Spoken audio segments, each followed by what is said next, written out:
అని రమేష్ భారత పౌరుడు కాదు నిజమే అని చెప్పి 15 ఏళ్ల తర్వాత తేల్చాయి సుప్రీంకోర్టు. దీనిలో ఎంతమంది ఇన్వాల్వ్ అయ్యారంటే సుప్రీంకోర్టు, హైకోర్టు, కేంద్ర హోంశాఖ, ఆ తర్వాత మధ్యలో బార్డర్ సెక్యూరిటీ, లేకపోతే త్రిసభ్య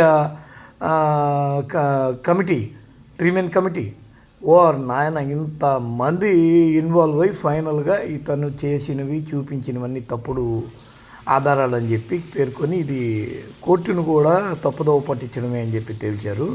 30 లక్షల రూపాయలు జరిమానా ఇస్తే వాటిలో 25 లక్షలు ఆది శ్రీనివాస్కే ఇవ్వాలి, ఆ తర్వాత 5 లక్షలు న్యాయ సేవా సమితికి ఇవ్వమని చెప్పి అన్నారు. ఫైనల్గా అయితే ఇప్పుడు ఈయన 15 ఏళ్ల గ్యాప్లో 2 సార్లు ఆయన ఎమ్మెల్యేగా ఎన్నికైపోయాడు. అంటే తప్పుడు పౌరసత్వం చూపించి ఇప్పుడు ఎమ్మెల్యేగా తీసుకున్న జీతాలు, భత్యాలు వాటన్నిటినీ ఎలా రికవర్ చేస్తారో తేలాల్సింది.